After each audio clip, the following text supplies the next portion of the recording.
Baik, di sini selanjutnya saya akan menjelaskan tentang mengapa teori. Di mana mengapa teori ini dibagi menjadi 3. Yang pertama ada teori bersifat parsial. Kondisi utama teori ini yaitu keterpihakan. Teori ini hanya menceritakan sebagian dari cerita. Yang kedua, teori bersifat partisan, di mana tergantung pada kepentingan seseorang atau keberpihakan. Teori ini dapat dilihat sebagai satu dari tragedi atau kesempatan. Kemudian yang ketiga itu ada teori bermasalah, di mana teori ini mengajukan lebih banyak pertanyaan daripada yang bisa dijawabnya.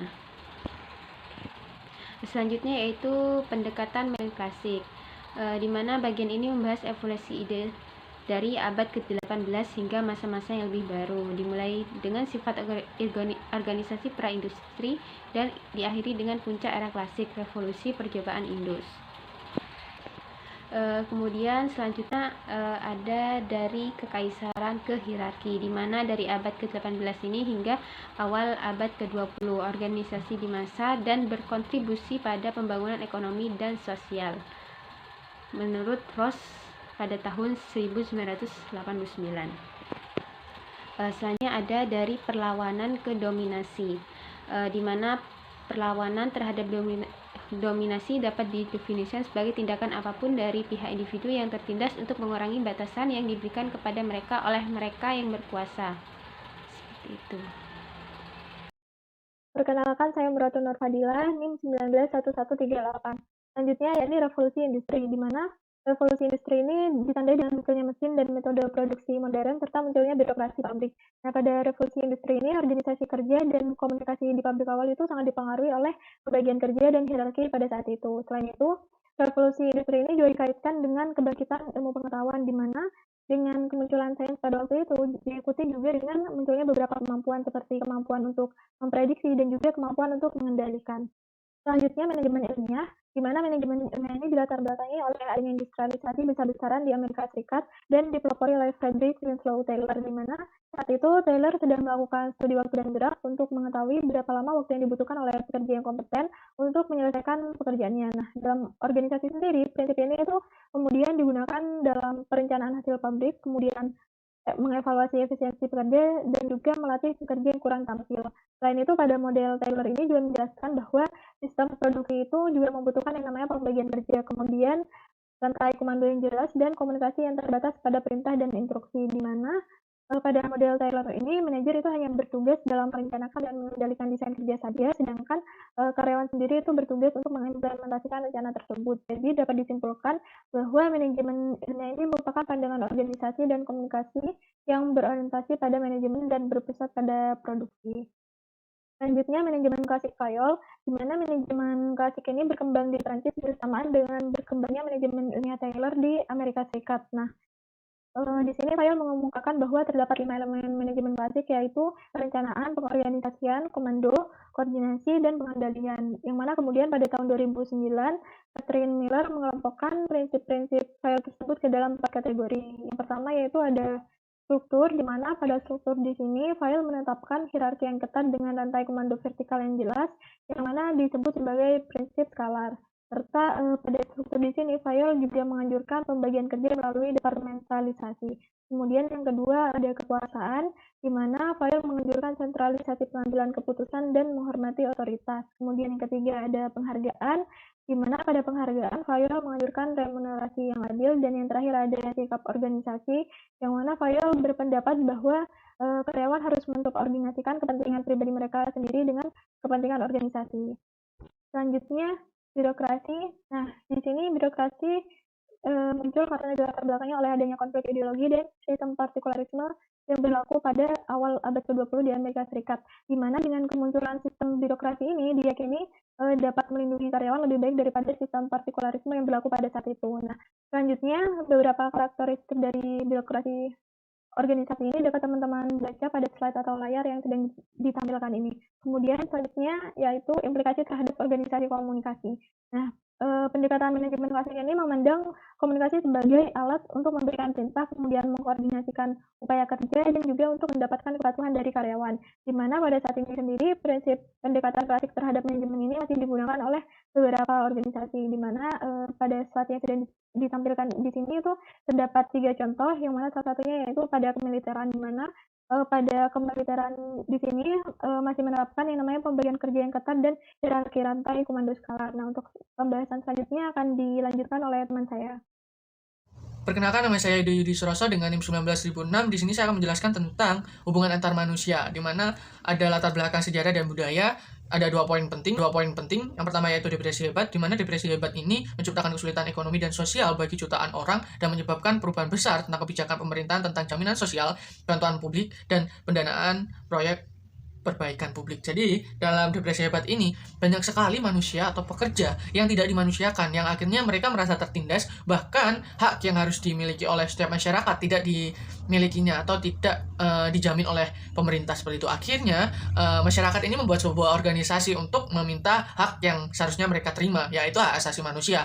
Yang akhirnya, dalam organisasi ini ada hubungan antar manusia, teman-teman, seperti itu. Jadi, latar belakang sejarah dan budaya adanya hubungan antar manusia itu terjadi saat depresi hebat, teman-teman. Kemudian yang kedua yaitu saat Perang Dunia Kedua, di mana kita ketahui bahwa setiap komponen dalam Perang Dunia Kedua harus saling bekerja sama untuk mencapai kemenangan. Nah, munculnya perluasan kerja baru sangat besar baik di militer maupun swasta, teman-teman, dalam Perang Dunia Kedua. Kemudian Perang Dunia Kedua juga menempatkan penelitian akademis, manajer, dan personel militer dalam komunikasi langsung, teman-teman. Jadi seperti yang sudah saya jelaskan tadi, bahwa Perang Dunia itu sangat membutuhkan komunikasi antar segala bidang seperti itu, teman-teman, untuk mencapai kemenangan. Jadi latar belakang sejarah dan budaya adanya hubungan antar manusia itu, yang pertama terjadi karena depresi hebat, yang kedua karena Perang Dunia Kedua, teman-teman. Kemudian apakah hubungan manusia itu? Yang pertama yaitu menurut Mary Parker Follett pada tahun 1920 mengasumsikan bahwa semua orang ingin merasa bersatu terkait pada satu alasan lebih besar dari mereka yang memerintah mereka namun layak untuk mereka, teman-teman. Jadi menurut Mary Parker pada tahun 1920 menyatakan bahwa hubungan manusia itu di mana semua manusia ingin bersatu, teman-teman, dan juga merasa pemimpin mereka itu layak untuk mereka, seperti itu. Hubungan antar manusia yang dijelaskan oleh Mary Parker pada tahun 1920. Kemudian menurut Mary Parker pada tahun 1933 mengembangkan ide-ide tentang pemimpin, komunikasi, proses, dan komunitas, di mana di sini munculnya manajemen ilmiah, teman-teman. Kemudian yang ketiga yaitu Knox pada tahun 1996 yang menyatakan bahwa pandangan feminis tentang manajemen yang berfokus pada pemberdayaan pekerjaan dengan berbagi informasi dengan anggotanya, teman-teman. Jadi menurut Knox tahun 1996, seorang manajer itu harus berbagi juga informasi kepada karyawan agar mencapai kesuksesan dalam organisasi, teman-teman, seperti itu. Dan juga manajer harus mengorganisir untuk menyelesaikan tugas. Jadi di sini ada hubungan antara manajer dan juga karyawan. Jadi ada hubungan antar manusia, teman-teman, seperti itu. Kemudian yang keempat yaitu menurut Mayon pada tahun 1945 yang dimana menekankan batas-batas rasionalitas individu dan pentingnya hubungan antar pribadi, teman-teman, seperti itu. Jadi menurut Mayon pada tahun 1945 ini menyatakan bahwa ada batasan rasionalisasi antar individu dan pentingnya hubungan antar pribadi. Jadi tidak melebihi batas gitu, teman-teman. Ada batasan menurut Mayon. Kemudian yang kelima yaitu menurut Sester pada tahun 1938, di mana para manajer sebagian besar adalah komunikatif dan persuasif. Jadi para manajer menurut Kester ini adalah sebagai komunikatif dan persuasif, di mana seorang manajer itu harus bisa membujuk individu untuk menarik atau menerima tujuan bersama sehingga semua bisa mengikuti tugas yang telah dirancangkan, seperti itu, teman-teman. Baik, selanjutnya yaitu studi Hawthorne. Dalam studi Hawthorne ini dijelaskan bahwa Mayo dan rekan-rekannya itu melakukan penelitian tentang dua hipotesis. Yang pertama yaitu hipotesis tentang penerangan terhadap produktivitas karyawan, dan juga yang kedua yaitu lingkungan fisik terhadap produktivitas karyawan. Setelah dilakukan penelitian, ternyata tidak ada pengaruh dalam kedua hipotesis ini. Sebaliknya, malah ada pengaruh antara hubungan manajer yang perhatian terhadap karyawan sehingga karyawan meningkatkan produktivitasnya. Sehingga kita dapat simpulkan bahwa dalam studi Hawthorne ini hubungan antara manajer dan juga karyawan ini sangat berpengaruh terhadap produktivitas karyawan, teman-teman. Jadi dalam studi Hawthorne ini dijelaskan mengenai hubungan manajer dan karyawan itu meningkatkan produktivitas. Jadi hubungan antara manajer dan karyawan itu juga sangat penting, teman-teman. Bukan juga, malah sangat penting, teman-teman, seperti itu. Kemudian rangkuman pengaruh budaya terhadap manajemen klasik dan pendekatan hubungan manusia untuk organisasi dan komunikasi. Yang pertama yaitu tema pada manajemen klasik itu dijelaskan tentang rasional ilmiah, sedangkan hubungan manusia itu peningkatan hubungan manusia, di mana ada perbedaan rasionalisasi ilmiah dan hubungan manusia, tapi di sini sama-sama untuk meningkatkan efisien dan produktivitas seperti itu. Kemudian cita-cita dalam manajemen klasik yaitu pencerahan, sedangkan dalam hubungan manusia itu yaitu keharmonisan atau romantis, teman-teman, seperti itu. Kemudian untuk manajemen klasik itu terjadi pada saat revolusi industri, sedangkan hubungan manusia itu perkembangan psikologi, lebih ke psikologinya ya teman-teman.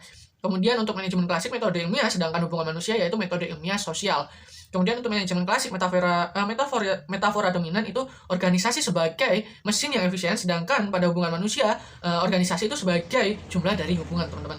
Kemudian untuk prinsip pendukung pada manajemen klasik itu bentuk masyarakat ideal adalah otoriter dan menghargai organisasi yang hierarkis, teman-teman. Sedangkan pada hubungan manusia itu bentuk masyarakat yang ideal adalah demokratis dan menghargai hubungan yang terbuka dan juga jujur, teman-teman. Kemudian dalam pembagian kerja dalam manajemen klasik, jika aturan diterapkan secara setara kepada semua orang, individu yang bekerja keras dan mengetahui instruksi dapat memperbaiki diri sendiri. Sedangkan dalam hubungan manusia, pembagian kerja yaitu berdasarkan negosiasi perbedaan melalui komunikasi terbuka yang sangat dihargai, teman-teman. Kemudian konflik dan berdasarkan pemecahan dalam manajemen klasik ini hubungan idealistis antara manajemen dan tenaga kerja berdasarkan kekuasaan dan uang. Sedangkan dalam hubungan komunikasi, model hubungan dialogis antara manajemen dan tenaga kerja berdasarkan kepercayaan, keterbukaan, kejujuran, dan kekuasaan. Kemudian untuk penerapan prinsip-prinsip mekanik untuk organisasi dan komunikasi menyebabkan operasional metafora mesin ini pada manajemen klasik. Sedangkan pada hubungan manusia,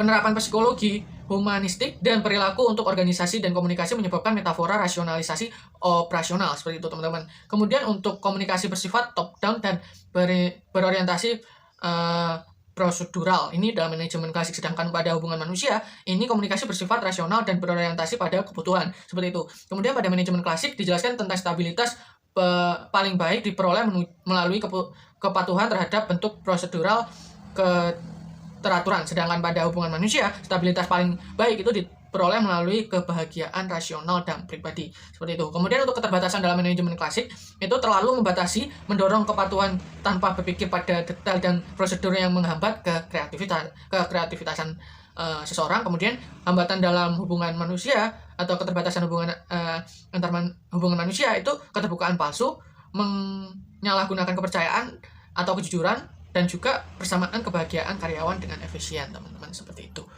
Mungkin untuk next selanjutnya akan dijelaskan oleh teman saya. Terima kasih.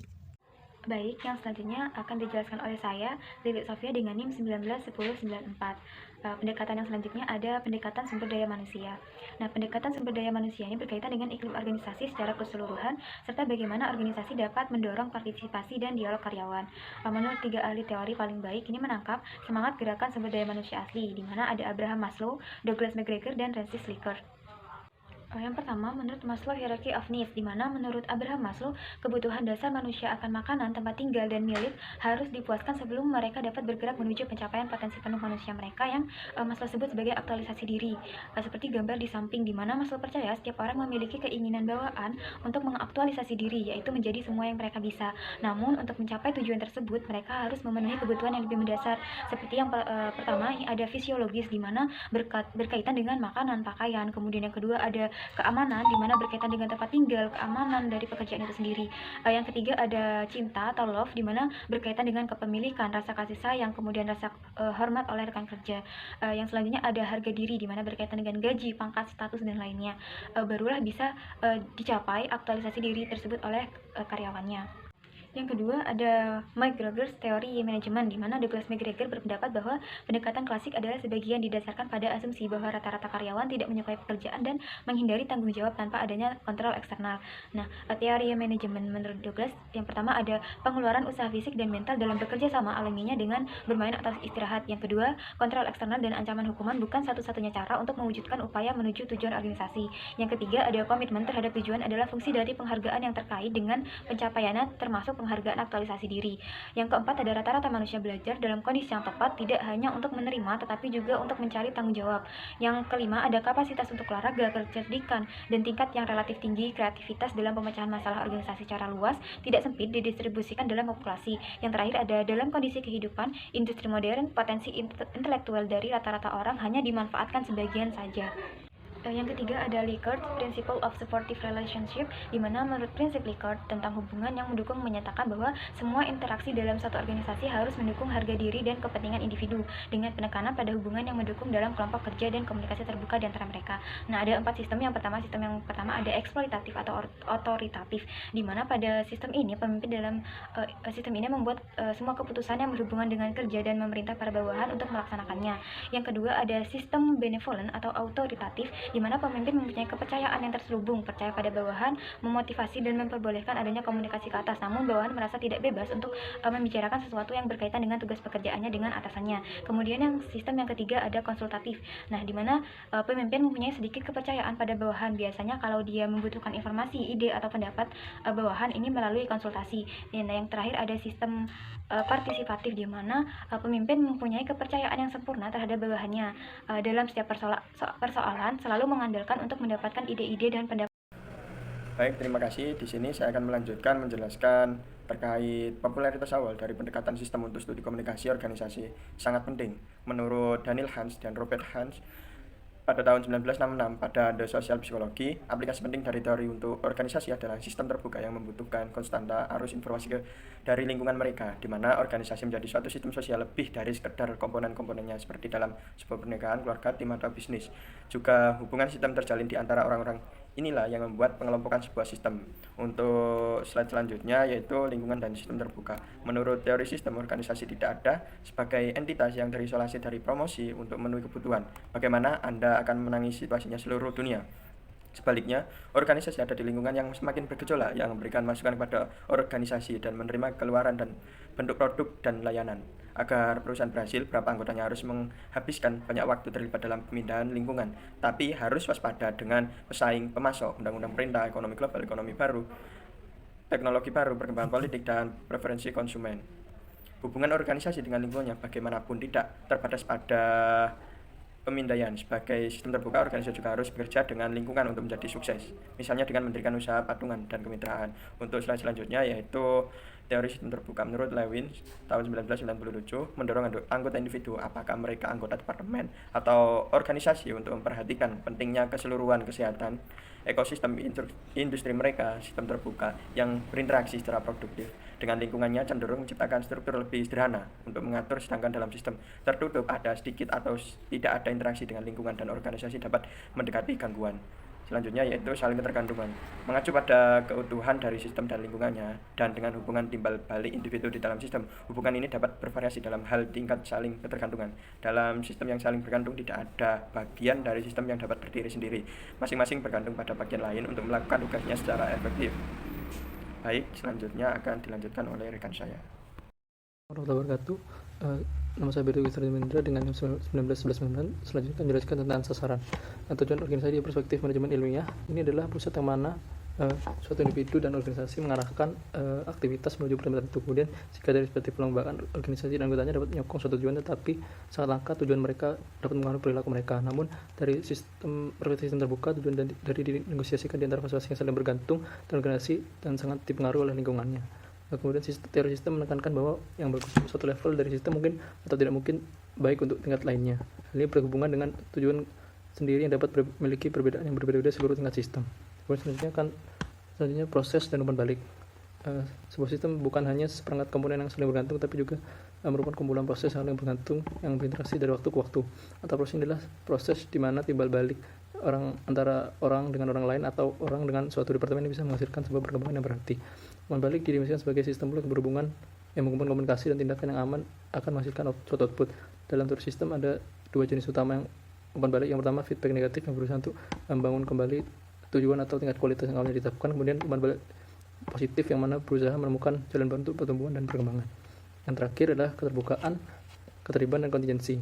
Keterbukaan adalah bagaimana seorang bisa melihat permasalahan dari berbagai sisi dan tidak tertutup terhadap input dari berbagai pihak. Kemudian keterlibatan menurut para ahli ada suatu suatu keadaan di mana segala kegiatan dapat berfungsi dan berperan sesuai dengan ketentuan sebagai mestinya. Keterlibatan menurut para ahli adalah suatu keadaan di mana segala kegiatan dapat berfungsi dan berperan sesuai dengan ketentuan sebagai mestinya. Pengertian kontingensi sendiri adalah suatu kondisi yang bisa terjadi, tapi mungkin bisa tidak terjadi. Perencanaan kontingensi merupakan suatu upaya untuk merencanakan sesuatu peristiwa yang mungkin terjadi, tapi tidak menutup kemungkinan peristiwa ini tidak akan terjadi. Sekian dari saya. Selanjutnya bisa dijelaskan dengan rekan saya. Assalamualaikum warahmatullahi wabarakatuh. Perkenalkan, nama saya Anton Parayuda dengan NIM 1908 1020 1110. Di sini saya akan melanjutkan mengenai pembahasan dari materi sebelumnya. Di sini saya akan melanjutkan mengenai banding teori sistem untuk komunikasi organisasional.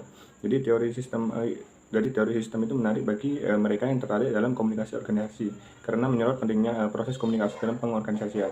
Selain itu, secara teoritis mampu menangkap banyak kompleksitas proses-proses. Sementara pengalaman mengajarkan bahwa komunikasi itu kompleks dan berlangsung dari waktu ke waktu. Teori sebelumnya itu didasarkan pada gagasan yang terlalu sederhana bahwa komunikasi melibatkan pengiriman dan penerimaan pesan. Sistem idealnya itu diuji menggunakan metode statistik yang mengakomodasi banyak faktor yang berinteraksi dari waktu ke waktu. Kemudian dalam organisasi pembelajaran menurut Peter Senge, yaitu seorang ahli teori manajemen, Peter Senge 1990 membawa pemikiran sistem organisasi pembelajaran yang menunjukkan 5 fitur, yaitu berpikir sistem, kemudian penguasaan pribadi, model mental yang fleksibel, visi bersama, dan juga pembelajaran tim. Kemudian selanjutnya yaitu model pembuatan rasa dari Carl Weidt.